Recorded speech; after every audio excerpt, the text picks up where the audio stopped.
We just showed up because we knew we had to show up. We knew something was off and we had to do something about it. And I think that was been pretty much a driving force for me and him specifically. It's doing something about it. I cannot stress enough, you will have to do something about it. And no matter what, one thing you cannot take away from this great man is taking daily action. And doing what's important for this country and every single human on this planet, actually. So without further ado, the famous, the action-oriented, the larger-than-life, Chris Guy, everybody!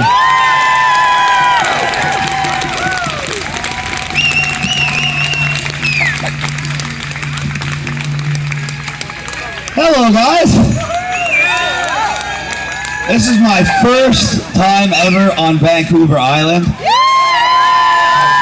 I had to come because I came to BC twice in the last 3 months, and every time I came, they're like, when are you coming to Vancouver Island? I said, well, as soon as I'm invited. And finally, you guys invited me. I'm happy you did, because the energy here is absolutely incredible. Incredible. When we're traveling around all across Canada, I get to see the unique aspects of each province and the unique aspects of the people that live there. I say every time, Alberta is like the fighting spirit of Canada, and they have like a very passionate energy. But when I come to BC, when I'm in Vancouver, now that this is the first time on the island, you guys have this laid-back, friendly, family-oriented energy. And I believe that's what makes you so successful in these lockdowns, as opposed to somewhere like Ontario, where I'm from. It's not an accident that you guys were allowed to open on May 25th. And in Toronto, we literally just started being allowed to go to a restaurant last week. Why was this? Well, when I came here in April, I came up with the plan of taking action. United Non-Compliance Phase 2. We did the Global Awakening in 2020. People like myself, Vlad, Pat, Kelly, and other freedom fighters all over the world woke up millions and millions of people to the realization and the reality that this is not about our health and safety. This is about control. Let that sink in, because when you can accept that fact, and it's a fact, not an opinion, and we can demonstrate it with multiple examples if required, but when you can accept the fact that everything that's being done, all the lies being spun, all the scary news media, all the so-called expert testimony is being done not for your health and safety, but to control you against your own best interests for their benefit, that's phase 1. That was the global awakening. That was the evolution of conscious we needed to get Canadians ready to act. And now we had that. So when I went to BC on April 23rd, I broke down the protest group into 4 separate groups. Small business owners, concerned parents that didn't want their kids masked, concerned employees that didn't want to be vaccinated against their will, and finally, concerned people that just wanted to live their life masked and fear-free. I did a special event with only small business owners in BC. It was the first and only I did in any of the provinces. And we spoke to about 30 to 40 business owners, and I gave them a way how to organize, how to make social media platforms, how to go door to door from each of their own businesses to other businesses they know, etc., etc., etc. And I gave an opening date of May 24th because I was coming back on May 23rd. When I came back, we had almost 2,000 businesses signed up, ready to open. And guess what happened? They were allowed to open on May 25th. Now that's also important. Why did they not just let them open May 24th? Because rather than provide the truth, which was the government does not have control, and when the people stood up for themselves in unity, the government had no choice but to comply with the will of the people. No, they don't want you to know that.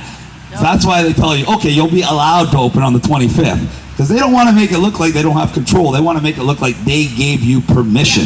Right. Everything is about perception. They want to perceive that they're powerful, you're weak. They want to perceive that they're smart and you're not. They want to perceive that you're alone and you're depressed and you have no hope. And that's why I love coming to BC, because the energy here just destroys that narrative. You guys are so full of love. You guys are so full of togetherness, and you can feel the hope in the air. You can feel that love, and that's what they despise. That's why everything they do is to try to make you feel negative emotions. Because when you feel negative emotions, your vibration is lower, your energy is lower, you feel negative, you feel hopeless, you feel despair, you feel alone, you feel like there's nothing you can do but comply. But as soon as we come together, That's right. as soon as we see that there's others that value the same freedoms and rights as we do, That's right. we don't feel hopeless. We know there's hope. We know we have power. We know we have the power to end this. And it's called United Non-Compliance. That has been my message since about April 2020, when I literally made that term up. And it scares the politicians to death. Why? Because they need you to need them. Let me say that again. The politicians need you to need them. That's right. If they don't have your money, your support, your vote, they don't have a job. They don't have an income. They simply don't exist. That's right. Like a parasite, it requires a host. And it doesn't really give you anything in return, except a false sense of hope. There is no political solution to this problem. Let me say that again. That's right. There is no political solution to this problem. That's right. Look at the Liberals. Everyone says, why don't you bash Justin Trudeau? Like you're bashing the other political party. Do I really need to bash Justin Trudeau? He is the reason we're here. This is what Justin Trudeau's Canada looks like. Tyranny, oppression, corruption. Do we need to bash him? He's doing a good job of himself. That's right. Do you think if you voted Andrew Scheer instead of Justin Trudeau, we wouldn't be on lockdown? Nope. You think if you voted Jagmeet Singh, you wouldn't be on lockdown? You think if you voted for Maxime Bernier, he would even get a seat, let alone win, and let alone we wouldn't be on lockdown? No, of course we would. None of these politicians want to save you. They want to be the ones to manage the takeover of the country. They are in that position because they want money, they want power. And their job is to tell you whatever they need to tell you to gain your support. And why are they getting such a push right now? Why is the PPC party getting so much funding? Why are they doing a tour almost exactly in tandem with mine, trying to hit all the same places while trying to slander my name? It's very simple. My solution, United Non-Compliance, is not only the only solution, it's not only giving the power to the people, but it makes them irrelevant. That's right. When you don't need them, they're nothing. So they will never, ever endorse United Non-Compliance when it's the only solution. No, they'll tell you, don't act in your own best interest. Just give me your money, give me your support, and I'll do it for you. Okay. Well, ladies and gentlemen, when has a society of people ever voted their way out of tyranny? Yeah, think about it. Can you give me one example? I can't. Never. And you're not going to get another one. Did the United States open up right now because they waited for a new Donald Trump or a new Messiah and an election to save them? After Joe Biden explicitly told them, get your jab or you're going to be locked, you're going to be wearing masks forever? No. They, as a group of people, stood up, they removed their mask, they opened their businesses, and they got to open up. And they now, well, they're making laws to prevent mask mandates and prevent vaccine passports and preserve their rights and freedoms. We're doing the exact opposite. We're making laws to force masks on people. And don't be twisted just because they told you you cannot wear a mask for a few months. And don't be surprised because Doug Ford and Jason Kenney and the other premiers said, oh, they don't support a vaccine passport or a two-tier society. I don't know if you guys have noticed, but they've already segregated the airports for vaccinated and non-vaccinated arrivals. But they're not trying to create a two-tier society. They're literally dividing you in lineups based on your vaccine status. And it's not going to stop there. Why are we doing this tour now? For two reasons. Number one, to warn everybody of the phony political movement masquerading as a freedom movement. Ladies and gentlemen, there is no such thing as a political freedom movement. There's a freedom movement, which we have here, and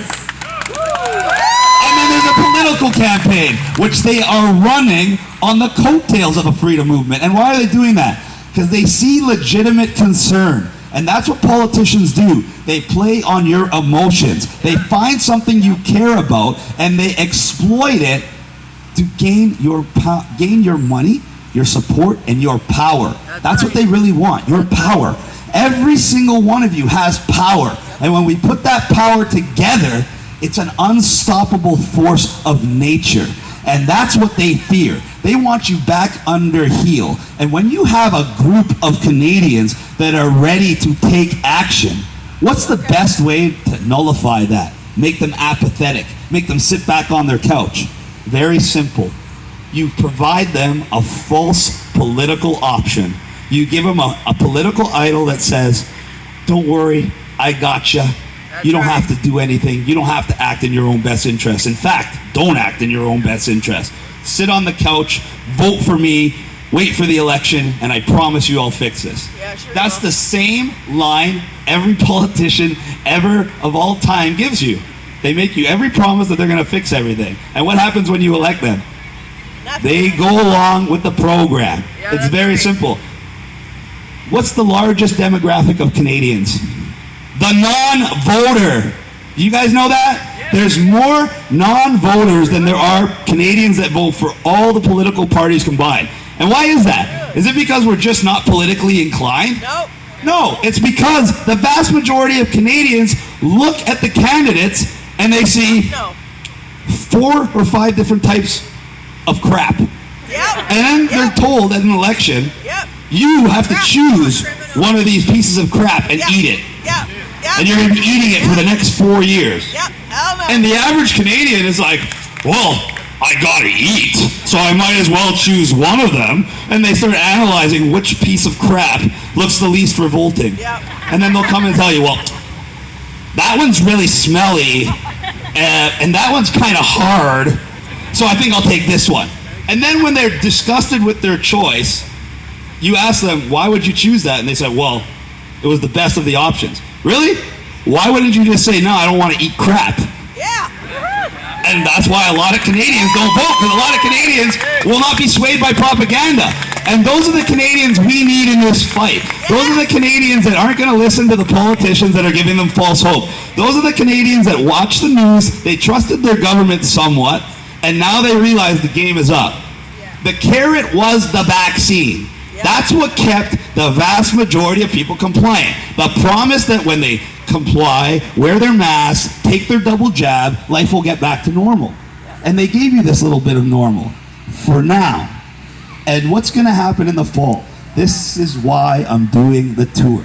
Very carefully listen here. Because I'm going to give you one of my predictions that just happened to be 100,000% accurate every single time. And this is exactly what's going to happen in the fall. And this is exactly the narrative they're going to use. And why am I explaining this to you? So when it happens, first of all, you can warn everybody prior like I am doing. So when it happens, the average person that complied with everything going forward, the supposed 75% that took their jab, when you tell them, guys, in the fall, and this is what's going to happen, so listen carefully, there's going to be a new variant. You're going to be getting what's called predictive programming stories over the next multiple weeks. The narrative is going to be, 1, cases are rising. 2, there's a new variant that's resistant to vaccines. 3, the non-vaccinated are the biggest threat to society, and it could even be labeled as terrorists. And then 4, when fall comes and all the vaccinated are getting sick, they're going to blame it on the new variant, and they're going to blame the new variant on the unvaccinated. And what's that going to do? It's going to do wonderful things for the powers that be. It's going to cause the greatest division in society we've ever seen. Greater than the mask wearers versus non-mask wearers, CERB collectors versus non-essential versus non. This is going to be the vaxxed versus the unvaxxed. And because the vaxxed are outnumbering the unvaxxed, and because the vaxxed are going to be the ones getting sick and panicking, and they're the ones that are susceptible to government propaganda, the narrative is going to be, this is all caused by those dirty, unvaccinated people. So in order to end this, we're going to have to go in another lockdown. But it's not your fault. All you that complied, you did the right thing. we're going to blame it all on the unvaccinated. That's going to be enough rationalization and justification for everybody that complied to keep complying. And it also provides the wonderful pretense to install what they've been trying to install all along, the vaccine passport. And it's not just for travel. They're going to use that, and they're going to use the cases and everything else I've said to try to impose restrictions on the freedom of movement and the freedoms in general of Canadians who choose not to be vaccinated. And if you think that's a far cry, look at France right now. Yep. If you want to go grocery shopping in France to feed your family, you need to show them proof of vaccination or a negative PCR test. Yep. So you got to act like you're going on vacation and book a test to go to the grocery store to feed your family. Of course, the French aren't happy about it, so they tried to voice their concerns. And how did their government respond? With canisters of tear gas and armored up stormtroopers in the streets, ready to beat people and arrest people who don't comply.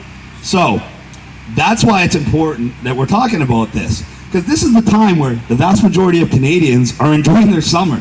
They have a few weeks of freedom, a few weeks of good weather. So I encourage them to go and do the things they want to do. So I expect the numbers at these events to be smaller than they ever have been. And we got a huge turnout here. So this is a wonderful feeling. And this shows that there's a strong core of freedom fighters in Nanaimo and Vancouver Island in general. But this is probably the most important tour. Why? Because this is where we can finally get the masses on our side. The carrot has been, take your vaccine and you will get normal back. That's what's gotten all the people to comply this entire time. Now that they've taken their double jab, they're going to take their third jab, then they're still going to get masked up and locked down. Yes, they're going to blame the non-vaccinated. But even the most compliant, even the most naive, even the most trusting are not going to believe that a fourth, fifth, or sixth shot is somehow going to get them out of lockdown. So this is what we need to warn everybody in advance, so when the government does what they're going to do because they're following an agenda, the masses finally go, oh, wow, we're never going to get out of this by complying. The only way we're going to get out of this is by not complying. What Chris has been telling us from day one. And when we have that epiphany in public, the hundreds of PPC supporters, hundreds, are going to be just about as irrelevant as anything else you watch on TV. We're going to have a massive flood of awareness, and I've seen the shift in the last month. You guys saw how over here, everybody wants to come talk to me, take my picture. Everyone here is aware of what's going on. It wasn't like that 2 months ago in the general public, but it is now. I can walk around downtown Vancouver, Montreal, Ottawa, Ontario, anywhere, and the average person, someone who's not political, someone who has nothing to do with the freedom movement, will recognize me. They will acknowledge what I'm doing. They will appreciate what I'm doing, and they will be aware of what's going on. That's what we need, and we have that. We have mass awareness, and now we just need people to act. They got you pacified because it's summertime. They got you pacified with all these wonderful reassurances that they're not going to do vaccine passports, but it's all bull, and that's why we're here to warn you. The best way to wake somebody up, if you can't get them to listen to one of our speeches, you can't get them to go to a rally, make them read my book. There's a reason. It's right here. There's a reason I wrote it. I speak to you guys for about 20 minutes, and I give you a lot of information. This book was transcribed from over 12 hours of me speaking specifically on this topic. There's a reason why it's the only book in the history of the world to be banned by Amazon the day before it went on sale. There's a reason why they arrested me and charged me with 5 felonies the day before I was supposed to go on tour and launch this book. And there's a reason why they're attacking me from all angles, whether it's media, alternative media, whether it's politics, whether it's other supposed freedom fighters. I am getting attacked from all angles, left, right, center, up, down, everywhere. Why? Because it talks about united non-compliance. It talks about the 3 phases. And we never even saw about the 3rd phase because we're not there yet. But we will be. After taking action, After we work as a collective and we decide to take off our masks, open our business, and just say no to these restrictions, we can move to phase 3 of United Non-Compliance. And this is what scares them more than anything, because phase 3 is holding them accountable.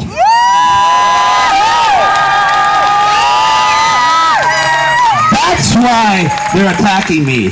That's why they're terrified of me. Because I represent the solution that not only frees the people, not only gives the power to the people, but it enables the people to get these politicians and make examples out of them, so nobody in their right mind or not right mind will ever try this crap to the world again for generations. That's what we need to make out of this. It can go 2 ways, ladies and gentlemen. We can acquiesce. We can be like Australia. And if you notice, they're back on lockdown because they're already in their winter. So if you think they're going to lock down Australia, but they're not going to lock down Canada, you guys are crazy. That's all you got to do to see what's going to happen in Canada is look at Australia. They're in the southern hemisphere. They're 1 season ahead of us. So they were locked down. But don't worry, guys. It's just 2 weeks. They promised. So it's coming here. And when it does, it's going to be a rude awakening for all the idiots, and I'm going to use that term very liberally, all the idiots who took an untested, unsafe, unapproved injection, falsely called a vaccination, that does absolutely nothing for your health and safety, and everything to perpetuate this pandemic, everything to perpetuate the loss of your rights and freedoms. Those people are what we call useful idiots. And once their use has been taken, once they are all used up, they transform virtually instantaneously into useless eaters. And the next phase after that is eliminating them. If you haven't noticed, society is kind of closing up. They're trying to get you used to the idea of having less and less and less. And that's not just individually. They want less and less people. Yep. Think about it. There's a man by the name of Ray Kurzweil. They call him a futurist. He uses technology to predict the future. And me and him have some very similar ideas. And we both believe that within 10 years from now, automation, robotics, AI is going to take tens of millions of jobs away from people all around the world. These are people that are already struggling. These are people that already don't have work. This is when all our businesses are being closed. So this is going to set the stage for mass unemployment, mass poverty, and what they're trying to call the Great Reset. And what is the Great Reset? After the removal of your rights and freedoms with the vaccine passport, and make no mistake, that's what it is, because if you need to take a government injection to access your rights and freedoms, they're no longer rights and freedoms. Now they're government-granted privileges based on a medical tyranny. So now that they got you there, and now that they closed your business and put you out of work and made you financially dependent on them, they own you. The government no longer serves you, it rules you. Yep. And the next phase is going to be transferring your wealth and transferring your property from you to the state. And how are they going to do that? Well, they already wasted about $400 billion of our tax dollars, and that's going to make inflation run rampant. That's going to make your purchasing power dwindle. So all the people that are already in trouble and barely making ends meet, they're going to come up with a wonderful program. They already have it. It's called the government-insured reverse mortgage. So all you people that are nearing retirement age, they're going to tell you, don't worry, you're going to have plenty of money regardless of what happens. All you got to do is sign up for one of these reverse mortgages. You'll get thousands of dollars a month for years. But in the end, you don't own your house anymore. But don't worry, you're going to get so much money you'll be able to leave that to your children. In reality, they're going to take your house, you're going to spend all the money, your children are going to be left with nothing, and they're going to start their new lives of the so-called Great Reset, where they own no property, they have no wealth, and the average person's life is scary to say the least. You can see it in Canadian government documents. They write right at the top, it's not an official government policy, but it's posted on the Canadian government website, funded by the Canadian government, and it tells you exactly what they have planned. They call it the Great Reset. That's the name of the World Economic Forum this year, so it's not a conspiracy theory. And I want to give you a taste of what life is supposed to be like in the 2030s. First of all, in 2035, they're banning all gas cars, according to Trudeau. Yep. So if you can't afford electric, Screwed. you're not going to be driving. So that's going to take out a lot of people because they know that they don't have the electricity grid to power all these cars, so they just don't want you driving. You're not going to be able to afford to under their new thing. Their new adage is, you will own nothing and you will be happy. Yeah.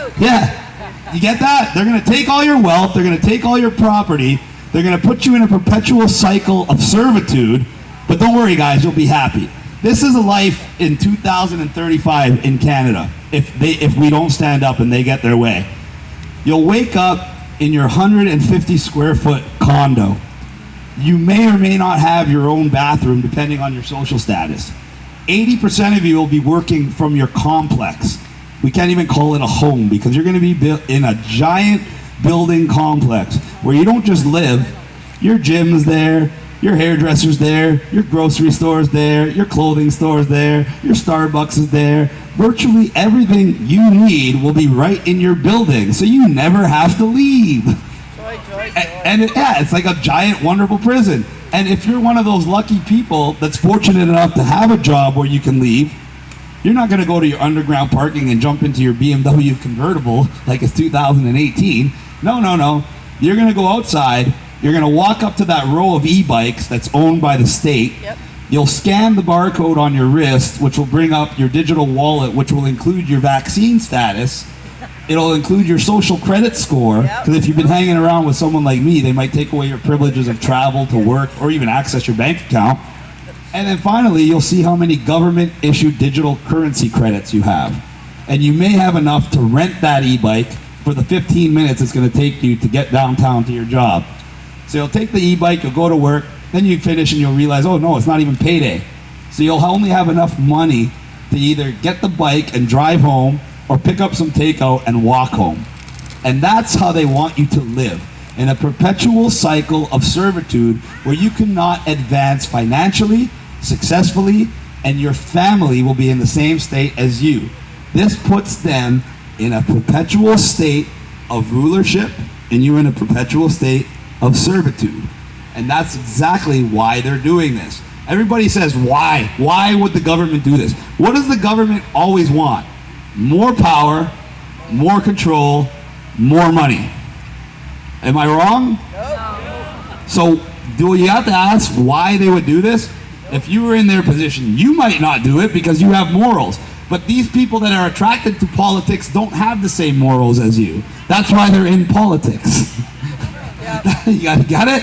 Yep. So when these politicians are going around and they're trying to slander my name. We have Maxime Bernier and the PPC and Randy Hillier literally calling me a fraud and a liar after they invited me to speak in Ottawa at the Supreme Court, and when I showed up, they tried telling me I was no longer allowed to speak because it wasn't in their best interest. And when I do what I always did, stand up to bullies, stand up for what's right, and expose lies and corruption, they simply doubled down, made videos calling me a liar. Randy Hillier made posts saying that I made fraudulent emails inviting myself, and they went so far as to try to slander my name, tell everybody not to talk to me, and they even tried to bash me for writing my book, saying, oh, he's writing a book to profit off the pandemic.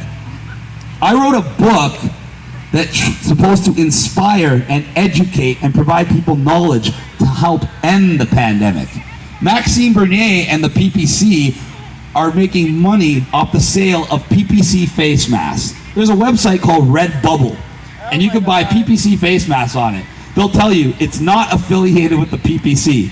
Then right on the website, there's a disclaimer that says, but profits for the face masks go to Maxime Bernier. So I'm selling a book, and that's a bad thing, but they can sell face masks, and he's a champion of freedom. Where did he... Exactly. If these politicians cared about you, they wouldn't be slandering me. They'd be telling you, listen to him. United non-compliance is the only way. But they will never support that idea because it takes their power away and makes them irrelevant. So they'll call me names, they'll try to slander me, they'll try to discredit me, they'll try to do everything they can so you do not listen to that message and you fall back in line to the same system that brought you to exactly where you are. What is the definition of insanity? Doing the same thing over and over and expecting a different result. So you're going to choose one politician over another, over another, over another. What do you think's going to happen? You think Canada's going to change, or you think you're going to be the one to change? You're going to be the one to change. You've already been trained. I was just in the mall yesterday in Vancouver. Masks are not even mandatory anymore. And there was about 100 people waiting in line to go to a store that was having a sale. And every single one was in a face diaper. When Canadians are so afraid of freedom, they won't even leave the cage when the door is open, we got problems. We got problems. When my wife can spend months in Florida where it was completely normal pre-vaccine, and you have 3-year-old little girls this big running around, and you have 100-year-old great-grandmothers walking around, and they're mask and fear-free, and then you transport into Canada, and you see 95% of our men walking around with face diapers, hunched shoulders, and afraid to even speak out. Do you have any wonder why we are in the situation we're in? Canada, you need to stand up for yourself. Canadian men, you need to stop shunning masculinity. You need to become men. You need to become the leaders. You need to become the protectors. I'm not trying to be your savior. I'm not going to pretend like the politicians that I'm a savior or I'm your great leader or I'm some kind of messiah. What I am is somebody that understands what's going on, somebody that tells the truth, and somebody that's giving you the knowledge and power you need to save yourselves. Until a politician tells you that you have the power to save yourself, not only are they misleading you, not only are they being dishonest, but you know they don't have your best interests at heart. If I know you can do something for yourself, but I try and trick you and tell you you need me to do it for you, am I trying to help you, or am I trying to trick you? So are they trying to help you, or are they trying to trick you? Because if they were trying to help you, they'd be telling you to take off the mask. Maxime Bernier would be telling you to just say no to the vaccine. Instead, he's on the record saying that he believes there's going to be a vaccine passport, and he most certainly will get the vaccine to travel. Does that sound like a leader that's going to preserve your rights and freedoms? Or does that sound like every other globalist shill that will go along with the program as the agenda unfolds? Why is he in the PPC in the first place? It's because he tried to be the leader of the conservative globalist party. It's not because he was planning on changing the conservative party. No, he was happy with their policies. He just wanted to lead so he could be the one to manage you. And what happened? He failed miserably. And that's after 15 years as a staunch globalist. He masquerades as this freedom fighter. And I'm going to expose him because, like I said, we don't need to expose Trudeau. We're here because of him. We don't need to expose Jagmeet Singh. He's so transparent, he needs to superimpose himself in TikToks with teenagers because he can't even pay people to do ads with him. So he's just as